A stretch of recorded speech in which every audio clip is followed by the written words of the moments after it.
दर्पण हिंदी पाठमाला 6 पाठ 9 मेरी माँ। लखनऊ कांग्रेस में जाने के लिए मेरी बड़ी इच्छा थी।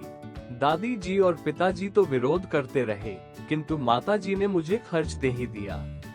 उसी समय शाहजहांपुर में सेवा समिति का आरंभ हुआ था। मैं बड़े उत्साह के साथ सेवा समिति में सहयोग देता था।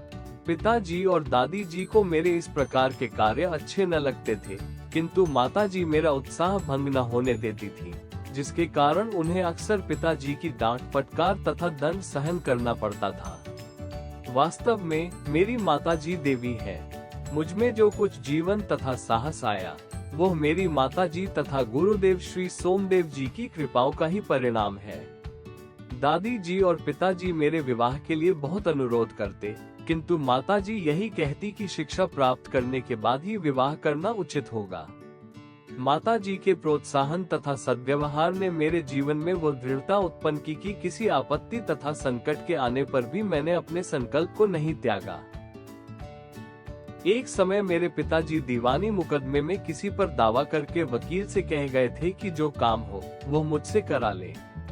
कुछ आवश्यकता पड़ने पर वकील साहब ने मुझे बुला भेजा और कहा कि मैं पिताजी के हस्ताक्षर वकालतनामे पर कर दूं। मैंने तुरंत उत्तर दिया कि यह तो धर्म विरुद्ध होगा, इस प्रकार का पाप मैं कदापि नहीं कर सकता। वकील साहब ने बहुत समझाया कि मुकदमा खारिज हो जाएगा, किंतु मुझ पर कुछ भी प्रभाव न हुआ, न मैंने हस्ताक्षर किए। अपने जीवन में हमेशा सत्य का आचरण करता था, चाहे कुछ हो जाए, सत्य बात कह देता था। 11 वर्ष की उम्र में माताजी विवाह कर शाहजहांपुर आए थी। उस समय वो नितांत अशिक्षित एक ग्रामीण कन्या के समान थी। शाहजहांपुर आने के थोड़े दिनों बाद दादी जी ने अपनी छोटी बहन को बुला लिया। उन्होंने माताजी को गृह कार्य की शिक्षा दी। थोड़े दिनों में माताजी ने घर के सब काम काज को समझ लिया और भोजन आदि का ठीक ठीक प्रबंध करने लगी। मेरे जन्म होने के 5 या 7 वर्ष बाद उन्होंने हिंदी पढ़ना आरंभ किया। पढ़ने का शौक उन्हें खुद ही पैदा हुआ था। मोहल्ले की सखी सहेली जो घर पर आया करती थी, उन्हीं में जो शिक्षित थी, माताजी उनसे अक्षर बोध करती। इस प्रकार घर का सब काम कर चुकने के बाद जो कुछ समय मिल जाता, उसमें पढ़ना लिखना करती। परिश्रम के फल से थोड़े दिनों में ही वो देवनागरी पुस्तकों का अध्ययन करने लगी। मेरी बहनों को छोटी आयु में माताजी ही शिक्षा दिया करती थी। जब से मैंने आर्य समाज में प्रवेश किया, तब से माताजी से खूब वार्तालाप होता। उस समय की अपेक्षा अब उनके विचार भी कुछ उदार हो गए हैं। यदि मुझे ऐसी माता न मिलती, तो मैं भी अति साधारण मनुष्यों की भांति संसार चक्र में फंसकर जीवन निर्वाह करता। शिक्षादि के अतिरिक्त क्रांतिकारी जीवन में भी उन्होंने मेरी वैसी ही सहायता की है, जैसी मेजिनी की उनकी माता ने की थी। माताजी का सबसे बड़ा आदेश मेरे लिए यही था कि किसी की प्राणहानि न हो। उनका कहना था कि अपने शत्रु को भी कभी प्राणदंड न देना। उनके इस आदेश की पूर्ति करने के लिए मुझे मजबूरन 2-1 बार अपनी प्रतिज्ञा भंग करनी पड़ी थी। जन्मदात्री जननी, इस जीवन में तो तुम्हारा ऋण उतारने का प्रयत्न करने का भी अवसर न मिला।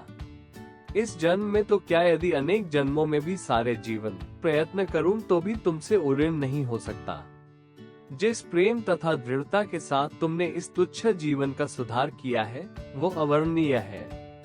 मुझे जीवन की प्रत्येक घटना का स्मरण है कि तुमने जिस प्रकार अपनी देववाणी का उपदेश करके मेरा सुधार किया है। तुम्हारी दया से ही मैं देश सेवा में संलग्न हो सका। धार्मिक जीवन में भी तुम्हारे ही प्रोत्साहन ने सहायता दी। जो कुछ शिक्षा मैंने ग्रहण किया, उसका भी श्रेय तुम ही को है। जिस मनोहर रूप से तुम मुझे उपदेश दिया करती थी, उसका स्मरण कर तुम्हारी मंगलमयी मूर्ति का ध्यान आ जाता है और मस्तक झुक जाता है।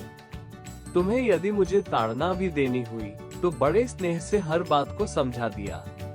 यदि मैंने धृष्टतापूर्ण उत्तर दिया, तब तुमने प्रेम भरे शब्दों में यही कहा कि तुम्हें जो अच्छा लगे वो करो, किंतु ऐसा करना ठीक नहीं, इसका परिणाम अच्छा ना होगा।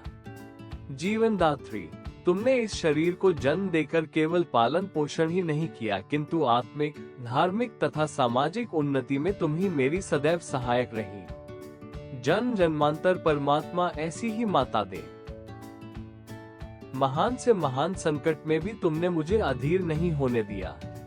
सदैव अपनी प्रेम भरी वाणी को सुनाते हुए मुझे सांत्वना देती रही। तुम्हारी दया की छाया में मैंने अपने जीवन भर में कोई कष्ट अनुभव न किया। इस संसार में मेरी किसी भी भोग विलास तथा ऐश्वर्य की इच्छा नहीं, केवल एक इच्छा है, वो ये कि एक बार श्रद्धा पूर्वक तुम्हारे चरणों की सेवा करके अपने जीवन को सफल बना लेता। किंतु यह इच्छा पूर्ण होती नहीं दिखाई देती और तुम्हें मेरी मृत्यु की दुख भरी खबर सुनाई जाएगी। माँ, मुझे विश्वास है कि तुम ये समझकर धैर्य धारण करोगी कि तुम्हारा पुत्र माताओं की माता भारत माता की सेवा में अपने जीवन को बलि देवी की भेंट कर गया और उसने तुम्हारी कोख कलंकित न की, अपनी प्रतिज्ञा पर दृढ़ रहा।